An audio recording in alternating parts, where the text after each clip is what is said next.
ಕ್ವಿಕ್ಕಾಗಿ 5 ಮಿನಿಟ್ಸಲ್ಲಿ ರಸಮ್ನ ಹೇಗೆ ಮಾಡೋದು ಅಂತ ಹೇಳಿ ನೋಡೋಣ. ನಾನು ಇದಕ್ಕೆ ಈರುಳ್ಳಿ ಕೂಡ ಯೂಸ್ ಮಾಡ್ಕೊಂಡಿಲ್ಲ. ಜಸ್ಟ್ ಟೊಮ್ಯಾಟೊ ಮಾತ್ರ ಯೂಸ್ ಮಾಡಿಕೊಂಡು ಕ್ವಿಕ್ಕಾಗಿ ರಸಮ್ನ ರೆಡಿ ಮಾಡಿದ್ದೀನಿ. ನೀವೊಂದ್ಸರಿ ಇದನ್ನ ಮನೇಲಿ ಟ್ರೈ ಮಾಡಿ ನೋಡಿ. ನಾನು ರಸಮ್ ಮಾಡೋದಕ್ಕೆ ಒಂದು ಲಾರ್ಜ್ ಸೈಜ್ ಟೊಮ್ಯಾಟೊನ ತೊಗೊಂಡಿದ್ದೀನಿ. ಆನಿಯನ್ ಸಹ ತೊಗೊಂಡಿಲ್ಲ. ನೆಕ್ಸ್ಟು 2 ಮೀಡಿಯಮ್ ಸೈಜ್ ಹಸಿಮೆಣಸು, ಹಾಗೆ ಒಗ್ಗರಣೆಗೆ ಬೆಳ್ಳುಳ್ಳಿ, ಕರಿಬೇವು, ಹಾಗೆ ಕೊತ್ತಂಬರಿ ಸೊಪ್ಪು, ಅರಿಶಿಣದ ಪುಡಿ, ಹಾಗೆ ಸಾಸಿವೆ ಇಷ್ಟೊಂದು ಮಾತ್ರ ಯೂಸ್ ಮಾಡಿಕೊಂಡು ಇವಾಗ ನಾನು ರಸಮ್ನ ರೆಡಿ ಮಾಡ್ತಾ ಇದ್ದೀನಿ. ನೆಕ್ಸ್ಟು ಒಂದು ಬಾಣಲಿಯಲ್ಲಿ ಎಣ್ಣೆ ಒಂದು 2 ಟೇಬಲ್ ಸ್ಪೂನ್ ಆಗುವಷ್ಟು ಆಯಿಲ್ನ ತೊಗೊಳ್ಬೇಕು. ಇದು ನೀಟಾಗಿ ಬಿಸಿ ಮಾಡಿಕೊಂಡು ಇದಕ್ಕೆ ಸಾಸಿವೆ ಹಾಕಬೇಕು. ಸಾಸಿವೆ ಈ ಥರ ಸಿಡಿದ ಮೇಲೆ ನಾವು ನೆಕ್ಸ್ಟ್ ಇದಕ್ಕೆ ಬೆಳ್ಳುಳ್ಳಿನ ಹಾಕ್ಕೊಳ್ತಾ ಇದ್ದೀವಿ. ಬೆಳ್ಳುಳ್ಳಿನ ಬಂದುಬಿಟ್ಟು ಗೋಲ್ಡನ್ ಬ್ರೌನ್ ಆಗುವಷ್ಟು ನೀಟಾಗಿ ಫ್ರೈ ಮಾಡ್ಕೋಬೇಕು ಈ ಆಯಿಲಲ್ಲಿ. ನೆಕ್ಸ್ಟ್ ಇಷ್ಟು ಫ್ರೈ ಆಗಿದ್ದೇನೆ ನಾನು ಕಟ್ ಮಾಡಿ ಇಟ್ಕೊಂಡಿರುವಂತಹ ಲಾರ್ಜ್ ಸೈಜ್ ಟೊಮ್ಯಾಟೊನ ಆ್ಯಡ್ ಮಾಡ್ಕೊಳ್ತಾ ಇದ್ದೀನಿ. ಇದನ್ನ ನೀಟಾಗಿ ಈ ಥರ ಹುರ್ಕೊಳ್ಬೇಕು. ನೆಕ್ಸ್ಟು ಹಸಿಮೆಣಸು, ಕರಿಬೇವನ್ನ ಹಾಕಿದ್ದೀನಿ. ನಾನು ಕರಿಬೇವನ್ನ ಡೈರೆಕ್ಟಾಗಿ ಒಗ್ಗರಣೆಗೆ ಹಾಕಲ್ಲ. ಟೊಮ್ಯಾಟೊ ಹಾಕಿದ ಮೇಲೆ ನಾನು ಹಸಿಮೆಣಸು ಮತ್ತು ಕರಿಬೇವನ್ನ ಆ್ಯಡ್ ಮಾಡ್ಕೊಳ್ತಾ ಇದ್ದೀನಿ. ನಾನು ಒಂದೇ ಸರಿ ಎಣ್ಣೆಗೆ ಕರಿಬೇವು ಹಾಕಿದ್ರೆ ಅದು ಫುಲ್ಲು ಫ್ರೈ ಆಗೋಗ್ಬಿಡುತ್ತೆ. ಸೊ ಹಾಗಾಗಿ ನಾನು ಟೊಮ್ಯಾಟೊ ಆದಮೇಲೆ ಕರಿಬೇವು ಹಾಕ್ಕೊಂಡಿದ್ದೀನಿ. ಸ್ವಲ್ಪ ಸಾಲ್ಟ್ನ ಹಾಕ್ಕೊಳ್ತಾ ಇದ್ದೀನಿ. ಈ ಥರ ಸ್ವಲ್ಪ ಸಾಲ್ಟ್ನ ಆ್ಯಡ್ ಮಾಡ್ಕೊಳ್ಳೋದ್ರಿಂದ ಟೊಮ್ಯಾಟೊ ನೀಟಾಗಿ ಬೇಯುತ್ತೆ.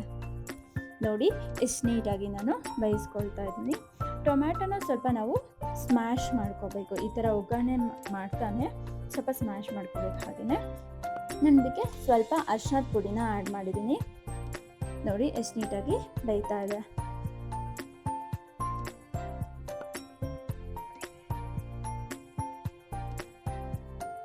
ಈ ಥರ ಒಂದು 2-3 ಮಿನಿಟ್ಸ್ ಬೇಯಿಸ್ಕೊಳ್ಬೇಕು ನಾವು. ಈ ಥರ ಟೊಮ್ಯಾಟೊ ನೀಟಾಗಿ ಬೆಂದಾದಮೇಲೆ ಸ್ವಲ್ಪ ಈ ಥರ ಸೌಟಲ್ಲಿ ಸ್ವಲ್ಪ ಈ ಥರ ಸ್ಮ್ಯಾಶ್ ಮಾಡ್ಕೊಳ್ಬೇಕು. ಈ ಥರ ಸ್ಮ್ಯಾಶ್ ಮಾಡ್ಕೊಳ್ಳೋದ್ರಿಂದ ತುಂಬ ಚೆನ್ನಾಗಿ ಟೇಸ್ಟ್ ಬರುತ್ತೆ ರಸಮ್. ನಾವು ಈರುಳ್ಳಿ ಏನೂ ಯೂಸ್ ಮಾಡಲ್ಲ ಅಲ್ವಾ, ಜಸ್ಟ್ ಟೊಮ್ಯಾಟೊ ಅಂತ ರೆಡಿ ಮಾಡ್ತಿರೋದ್ರಿಂದ ಟೊಮ್ಯಾಟೊನ ಈ ಥರ ನೀಟಾಗಿ ಬೇಯಿಸ್ಕೊಂಡು ಈ ಥರ ಸೌಟಲ್ಲಿ ಸ್ವಲ್ಪ ಸ್ಮ್ಯಾಶ್ ಮಾಡ್ಕೊಳ್ಳೋದ್ರಿಂದ ತುಂಬ ಚೆನ್ನಾಗಿ ಅನಿಸುತ್ತೆ ಟೇಸ್ಟು.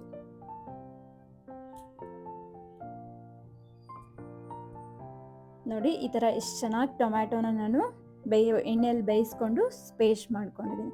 ಇದಕ್ಕೆ ನಾನು ನೆಕ್ಸ್ಟು ವಾಟರ್ನ ಆ್ಯಡ್ ಮಾಡ್ಕೊಳ್ತಾ ಇದ್ದೀನಿ. ನಮಗೆ ಎಷ್ಟು ಬೇಕೋ ಅಷ್ಟು ನೀರನ್ನ ಆ್ಯಡ್ ಮಾಡಿಕೊಂಡ್ರೆ ಸಾಕು. ನೋಡಿ ಇವಾಗ ಎಷ್ಟು ಚೆನ್ನಾಗಾಗಿದೆ ಟೊಮ್ಯಾಟೊ ರಸಮ್. ಇದರ ಎಷ್ಟು ಈಸಿಯಾಗಿ ಮಾಡ್ಬೋದು ಅಂದರೆ, ನೀವು ಮನೇಲಿ ಯಾರಾದರೂ ರಿಲೇಟಿವ್ಸ್ ಏನಾದರೂ ಬಂದರೆ ಕ್ವಿಕ್ಕಾಗಿ ಜಸ್ಟ್ 5 ಮಿನಿಟ್ಸಲ್ಲಿ ಈ ರಸಮ್ನ ರೆಡಿ ಮಾಡ್ಕೊಳ್ಬೋದು. ನಾನು ಆವಾಗ ಸ್ವಲ್ಪನೇ ಸಾಲ್ಟ್ ಹಾಕ್ಕೊಂಡಿದ್ದೆ. ಇವಾಗ ನಮಗೆ ರುಚಿಗೆ ತಕ್ಕಷ್ಟು ಎಷ್ಟು ಬೇಕೋ ಅಷ್ಟು ಸಾಲ್ಟ್ನ ಹಾಕ್ಕೊಂಡು ನೀಟಾಗಿ ಇದನ್ನು ಕುದಿಸ್ಕೊಂಡ್ರೆ ನಮಗೆ ಕ್ವಿಕ್ಕಾಗಿ 5 ಮಿನಿಟ್ಸಲ್ಲಿ ರಸಮ್ ರೆಡಿ ಆಗುತ್ತೆ. ನೋಡಿ ಇವಾಗ ಇದು ಕುದೀತಾ ಇದೆ. ಈ ಥರ ಕುದ್ದ ಮೇಲೆ ನಾನು ಸ್ವಲ್ಪ ಕಟ್ ಮಾಡಿ ಇಟ್ಕೊಂಡಿರುವಂತಹ ಕೊತ್ತಂಬರಿ ಸೊಪ್ಪನ್ನ ಇದ್ರ ಮೇಲೆ ಹಾಕ್ಕೊಳ್ತೀನಿ. ಕೊತ್ತಂಬರಿ ಸೊಪ್ಪು ಹಾಕ್ಕೊಂಡು ನೀಟಾಗಿ ಕುದಿಸ್ಕೊಂಡ್ರೆ ನಮಗೆ ರಸಮ್ ರೆಡಿ ಆಯಿತು.